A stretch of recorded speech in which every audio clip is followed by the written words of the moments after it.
This is Atlanta Public Television. The following program is funded in part by the Corporation for Public Broadcasting.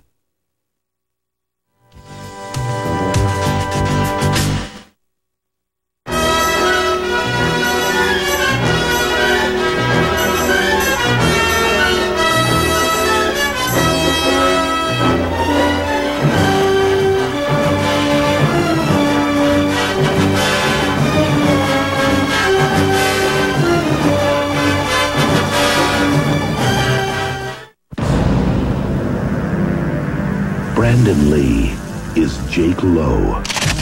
He wasn't looking for trouble. Please tell me what thing! But it found him anyway. The Chicago branch of La Cosa Nostra. He hasn't pulled the trigger in 15 years. And you, my friend, were there to see it. Now, he's a witness. We'll be under 24-hour FBI protection. So who else is testifying against this guy?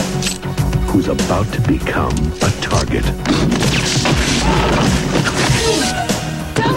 Freeze!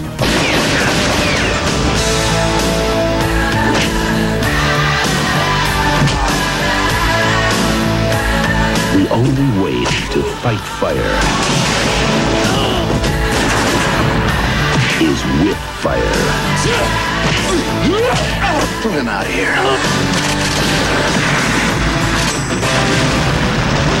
I think I've had enough police protection.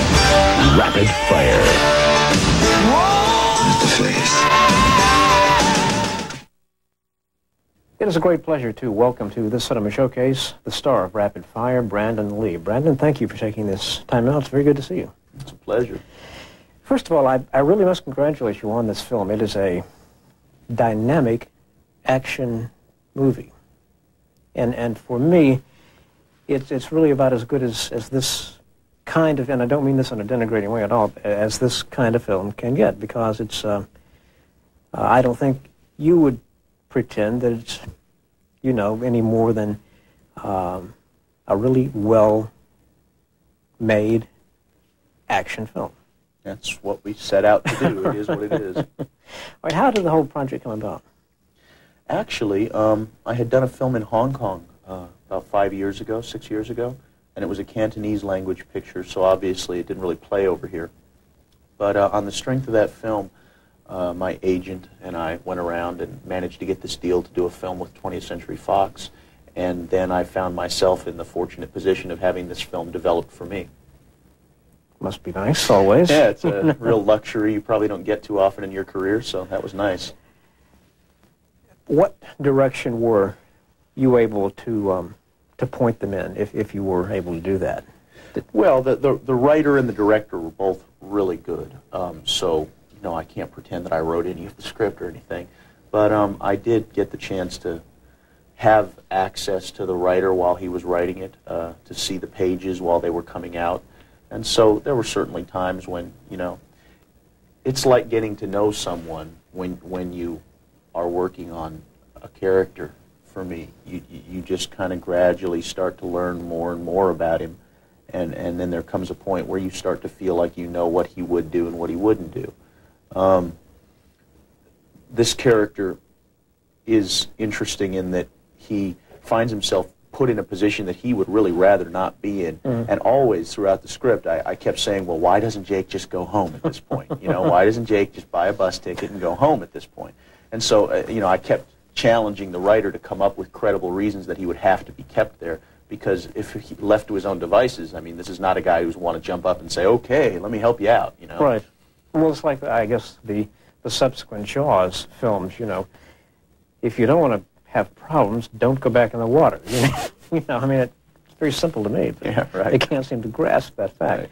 Now, I know in this movie, and I want to get into talking with you about the art, really, of the action film itself, because they're so tremendously popular.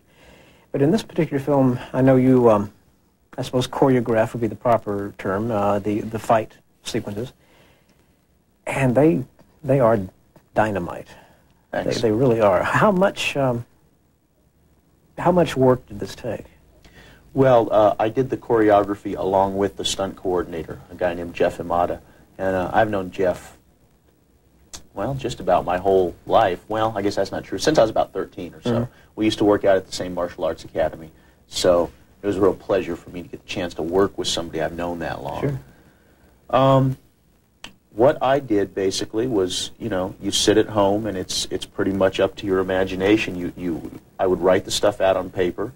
I'd bring some guys from the martial arts academy that I practice at over to the house and run through it with them, quarter speed, then run through it half speed, work it up to speed to see that it worked as well in the flesh as it did on the paper. Sometimes I would shoot the stuff on video with just, you know, cheesy little home video setup. If there was some particular shot that I felt strongly needed to be done in a certain way to really make it work on film, then I'd take what I had in and show it to the director and the director of photography, and they would set about improving it immensely, of course, with their knowledge of the camera. And then most crucially, I'd have the rehearsal time with the actors or the stuntmen, if that was the case, to work through it until we started to really get a feeling for each other's rhythms, you know, because that's, I think, how you start to get some of that authentic feeling to the combat on film, so it doesn't look like the guy's, you know, waiting for you to throw the punch and ducking out of the way, you know. And we've all seen those, I think. Yeah, God knows we have. And then we'd shoot it, you know, and that was it. And we were fortunate in having an editor on this film, Gib Jaffe, who happens to have a black belt, so he had a real understanding for the way that the fight scenes flowed. So by the time you actually got to the shooting of an action sequence, you knew precisely what was going to happen. Yeah, nothing was left to chance at that stage of the game. Well, you know, yes. I mean, you knew what the movements were going to be, just like you know what the lines in a scene are before you do it. But, you know, hopefully, let's hope there's always still a bit of spontaneity and aliveness to it. But, you know, when you're dealing with things that are potentially hazardous to people's health, you know, there's got to be a good deal of professionalism involved. Because I don't think anybody should ever get hurt on a film set. You know, that's my feeling as choreographer. I would agree. Everybody, I think, always assumes, and I ask this question not for me, but for all the viewers there.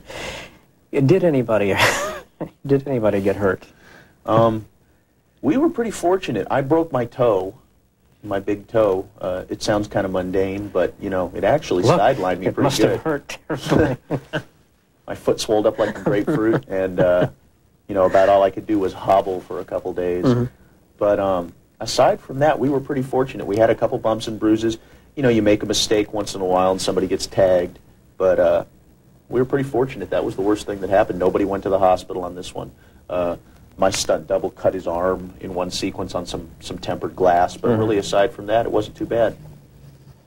Can you train the virtual novice in martial arts to the point where, when it comes time to shoot, finally, the scene itself, can you train him or choreograph him to the point where it looks like this fellow or this lady is just a master of the art?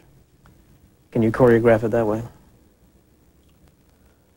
Or do you have to have some knowledge of... do a lot with a camera, but no, I don't think so, to tell you the truth. I mean, look at a lot of films where the actor in the film is presented through the script as being a martial artist, you know, and yet you know that the actor in real life is not, and look at the kind of results that you get. You know, not to demean those actors at all, it's just that if you don't have it, you can fake it to a degree, I suppose, but you know, it goes beyond choreography. There's a lot of the beats in between the movements and the techniques. Unless you've had the training and you've done some degree of fighting, I just think it'd be like me playing the piano. I mean, you know, you could teach me to look like I was doing it, but I wouldn't really have any heart for it, you know. All right, that really brings me then to a question about action films in general. And martial arts films in particular. What do you think is the general state of those films today? Are we inundated with a lot of fakes? Hey man, that's not my job. All right, you know, as you know, we have, as you said, we have a lot of actors, or some actors, who we know are not martial artists, or who even, you know, probably can't even spell martial arts who are out there doing, pretending to do martial arts. But generally speaking, do you think the people we have who are quote-unquote famous today in that area, are they worth the audience's, $7 to go see? You know, I think the work speaks for itself. You go see the film and you have your own opinion of it. So we're not going to pin you down on names, are we? It's not my job, man. All right, let me ask you the inevitable question, and that would be: do you think it was preordained that you eventually get into this business because your father, Bruce Lee, was the world's best known martial arts expert? I don't think it was preordained that I get into acting. No one in my family ever tried to push me towards it. I didn't have people when I was growing up saying, oh, you're going to have to follow in your dad's footsteps. In fact, my certain people, were very quick to point out to me just how difficult this business can be. My dad passed away. It's been almost 20 years. So at the time that I started trying to get my start in acting, it's not like there were a lot of people waiting around his former contacts to welcome me with open arms. I think that it's probably been helpful to me to be his son in terms of a movie like Rapid Fire. It's also sometimes a hindrance in that people seem to have an opinion of you before they meet you, because you kind of have a comma after your name, and they've already filled in the blank. Right. I mean, but overall, it's something that I think's been a pretty positive influence. Do you watch? Maybe a silly question. Forgive me if it is. Do you watch his films, and if so, do you consciously learn from them? Oh yeah. I saw that I was on the set when most of them were made. I've seen them all when they came out in the theater when I was a little kid, and I've seen them all 30, 40 times since then. I have them all on tape at home. And when I'm doing choreography for something, I have a couple of compilation tapes at home that I've made of all my favorite fight scenes from a lot of different movies, and a lot of the stuff on those tapes is from my dad's films, because he did all of his own choreography, and I think he was a master of it, Absolutely. His stuff is great. It's wonderful. I think really the world agrees with that, and there's no better person to ask. What do you think it was about Bruce Lee's work that made him incomparable? Well, aside from his obvious talent as a martial artist, I mean, his really phenomenal talent. The man was gifted. He was very gifted and worked harder than, of all of the martial artists that I've had the opportunity through being my father's son to meet and train with, many of the top martial artists in the world, which is just a real gift to me, They all tell me, the ones who had met him, that they never met anybody who trained as hard as my dad did. So he was a very dedicated man, I only point that out so as not to just write everything off to being naturally gifted, His martial arts choreography was so smart, too, He really included beats in his choreography, action, comedy beats, dramatic beats, beats where he allowed the audience to catch up with what was going on in the action, and his fight scenes were just gorgeous. They were wonderful, Well, when you look back on it, I don't know if we can say, because if he was the first great martial arts. Well, he created the genre in the West anyway. Yeah, exactly. He I think to 95% of the world, when you think of martial arts, you think of Bruce Lee. Sure. All right. The flip side of that coin, has there been any downside to trying to live up to that image? Well, I mean, I don't want this to sound wrong, but I don't really try to live up to it. I mean, that's such an artificial goal, Right.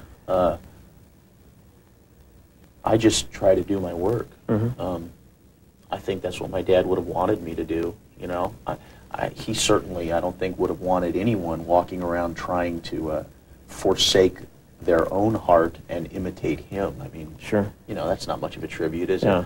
All right, what about outside of the... Now, in Rapid Fire, I think anybody who sees the film, and I hope everybody watching will go see it, it's very clear that not only are you superb with the martial arts aspect of it, but you also have a great affinity for the camera. You have a great personality that comes across on camera. What about outside of the martial arts genre? What are your interests in just in acting devoid of martial arts? Well, I got into this business to be an actor. It's very important to me to leave behind a wide body of work. You know, in 5 years, I'd really like to have a body of very diverse films to my credit. And you know, I know that it's difficult sometimes for people to break out of the category that they set themselves in the first place. I mean, it was difficult for Bill Murray to do The Razor's Edge, sure. You know. But I'm young, I'm just getting started out, and I have a great deal of determination not to just be making the same film over and over and over again. I don't find any interest in that. Well, do you have your sights set on any particular project in particular that would not include martial arts at the moment?